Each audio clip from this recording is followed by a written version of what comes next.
Hello defence lovers, आज की top headlines कुछ इस प्रकार है। चीनी घुसपैठ को लेकर पहली बार रक्षा मंत्रालय की तरफ से जारी हुए ऑफिशियल डॉक्यूमेंट। भारत को चाहिए करीब 4 से 6 नई स्पाई सैटेलाइट। 6 सालों का समय लगेगा 83 तेजस MK-1A फाइटर्स को डिलीवर करने में। पाकिस्तान ने बनाया एक और नया रिकॉर्ड और भारत की तरफ से चीन को दी गई है चेतावनी।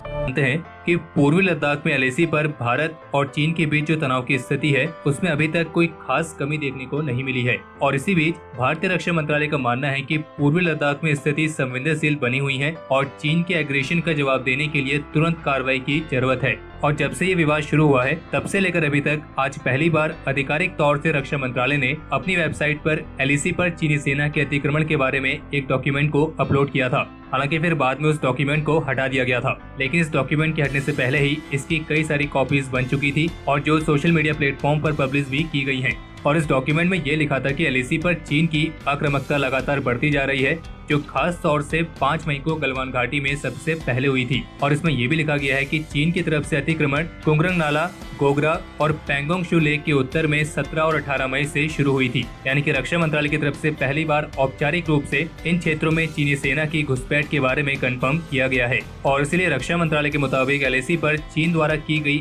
एक तरफा आक्रामकता पर लगातार नजर बनाए रखने की जरूरत है और इसके खिलाफ तुरंत कड़ी कार्रवाई की भी जरूरत है। और रक्षा मंत्रालय के इस डॉक्यूमेंट में एक नए विवादित क्षेत्र का भी पता चला है और यह है कुंगरंग नाला, जो पेट्रोलिंग पॉइंट नंबर 16 है। और ये पेट्रोलिंग पॉइंट नंबर 15 यानी कि गोगरा और पेट्रोलिंग पॉइंट नंबर 17 यानी कि हॉट स्प्रिंग के बीच में है। और जबकि गलवान घाटी का जो पेट्रोलिंग पॉइंट नंबर है वो 14 है। और ये पेट्रोलिंग पॉइंट भारत के चाइना स्टडी ग्रुप ने ही तैयार किए थे और LAC पर चिन्हित इन पॉइंट तक ही इंडियन आर्मी पेट्रोलिंग करती है। और जबकि पूर्वी लद्दाख से सटी LAC पर टोटल 65 पेट्रोलिंग पॉइंट्स हैं, जो DVO से सटे काराकोरम पास से शुरू होकर डेमचौक तक जाते हैं। और मई से लेकर अभी तक दोनों देशों के बीच मिलिट्री और डिप्लोमेटिक दोनों ही लेवल्स पर कई बार बातचीत हो चुकी है, लेकिन स्थिति अभी भी संवेदनशील बनी हुई है। और जबकि 5वीं कोर कमांडर्स लेवल की मीटिंग का भी कोई खास परिणाम देखने को नहीं मिला है। और ऐसा माना जा रहा है कि अभी आने वाले समय में दोनों देशों के बीच अभी भी हाई लेवल्स की और भी मीटिंग हो सकती है। बाकी रक्षा मंत्रालय की वेबसाइट पर इन डॉक्यूमेंट्स को अपलोड करके फिर वापस से क्यों हटाया गया है,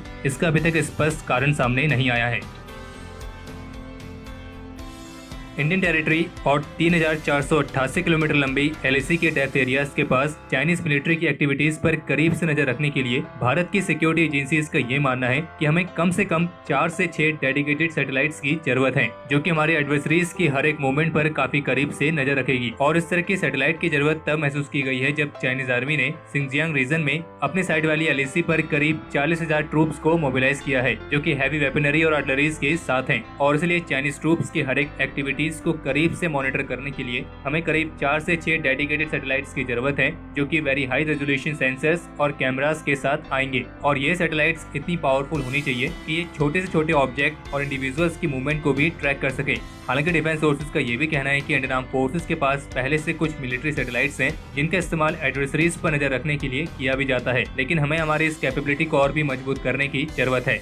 और इसी बीच हिमाचल प्रदेश के DGP का एक बयान सामने आया है, जिसमें उन्होंने ये बताया है कि अप्रैल के महीने में चाइना की पीपल्स लिबरेशन आर्मी ने हिमाचल प्रदेश के लाहौल स्पीति जिले में इंडियन एयर स्पेस का 2 बार उल्लंघन किया था। और 11 अप्रैल और 20 अप्रैल को 2 Chinese choppers Indian air space में दाखिल हुए थे। हालांकि इसके बाद से हिमाचल प्रदेश के सीमा क्षेत्रों पर एयर डिफेंस एसेट्स को तैनात करने का प्रस्ताव पेश किया जा चुका है। और जबकि ऐसी भी रिपोर्ट्स हैं कि बिहार के चंपारण जिले में इंडो नेपाल बॉर्डर के विवादित क्षेत्रों पर नेपाल सरकार ने हेलीपैड का निर्माण कार्य शुरू कर दिया है। और इस हेलीपैड का निर्माण कार्य नरसाई गांव के पास पूरा होने के काफी करीब है। और इस क्षेत्र पर तैनात भारत की सशस्त्र सीमा बल यानी कि SSB की तरफ से नेपाल के इस डेवलपमेंट के बारे में हेडक्वार्टर को जानकारी दी गई है।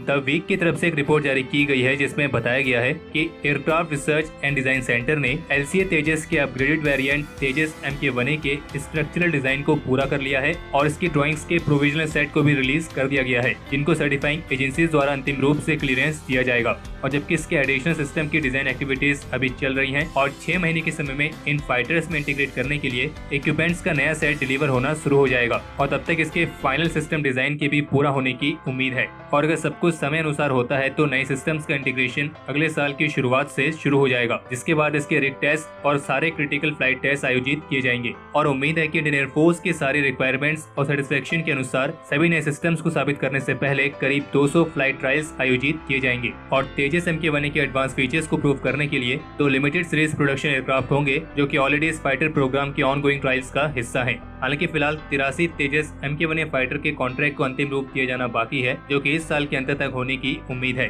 और अगर सब कुछ सही रहता है तो तेजस MK-1A अपने सारे कॉन्फ़िगरेशंस के साथ पहली उड़ान 2022 या फिर 23 के लास्ट क्वार्टर तक शुरू करेगा। और 83 तेजस MK-1A फाइटर्स की डिलीवरी पहला फाइटर डिलीवर किए जाने के 6 सालों के अंदर पूरी कर दी जाएगी। और इन 83 तेजस MK-1A फाइटर्स में से 10 ट्रेनर एयरक्राफ्ट होंगे। और HAL ऑफिसर्स को पूरी उम्मीद है कि तेजस MK-1A सही मायनों में एक देसी गेम चेंजर होगा, जो कि भारत के फ्यूचर फाइटर प्रोग्राम के लिए एक बेहतरीन एरोनॉटिकल बेंचमार्क को सेट करेगा। और जबकि रिसेंट अपग्रेडेशन और बदलाव के साथ LC MK-1 का फुल मिशन सिमुलेटर भी तैयार है और अब ये सुलूर एयरफोर्स स्टेशन को जल्द ही डिलीवर किया जाएगा। और जबकि अगले महीने भारत के VVIPs के लिए 2 बोइंग 777 एयरक्राफ्ट भी डिलीवर कर दिए जाएंगे। बाकी इनके बारे में हमने ऑलरेडी वीडियो बनाई है, जिसका लिंक आपको इस वीडियो के डिस्क्रिप्शन में या आई बटन में मिल जाएगा।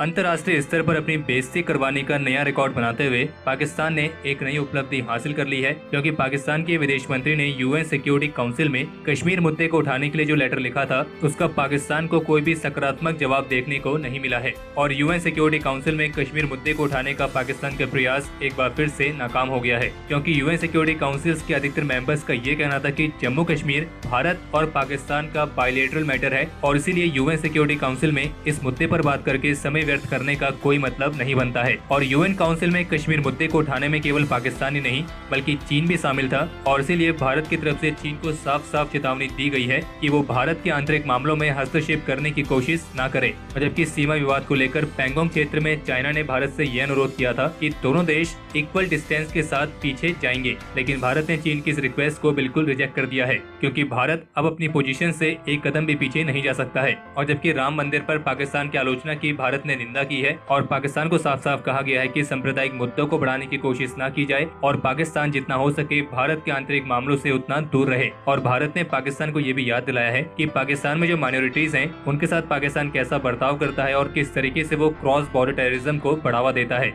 और इसलिए दूसरों के घर में झांकने से पहले उसे अपने घर की स्थिति के बारे में पता होना चाहिए। और पाकिस्तान की तो क्या ही बात करें, ये तो वो देश है जो लोन चुकाने के लिए एक नया लोन ले लेता है, क्योंकि एक रिपोर्ट ये भी सामने आई है कि पाकिस्तान ने सऊदी अरब के $3 बिलियन में से $1 बिलियन का लोन वापस दे दिया है। और ऐसा करने से पाकिस्तान पर कोई इम्पैक्ट ना पड़े तो चीन ने पाकिस्तान को $1 बिलियन का लोन और बढ़ा दिया है, यानी कि एक तरफ चीन से लोन लेके दूसरी तरफ उतना ही लोन दूसरे देश को चुका दिया गया है। और ऐसा कमाल करने की उम्मीद हमें किसी और देश से है भी नहीं, ये केवल पाकिस्तान कर सकता है। इंडियन आर्मी चीफ आज से अरुणाचल प्रदेश की 4 कोर हेडक्वार्टर के 2 दिवसीय दौरे पर रहेंगे, जहां पे वे ईस्टर्न कमांड के ऑपरेशन प्रिपेयर्डनेस की समीक्षा करेंगे। बाकी इसके अलावा एक रिपोर्ट यह है कि जम्मू कश्मीर के नए लेफ्टिनेंट गवर्नर के तौर पर प्रेसिडेंट रामनाथ कोविंद ने former union minister Manoj Sinha को अपॉइंट किया है, जो कि अब गिरीश चंद्र मुर्मू की जगह लेंगे।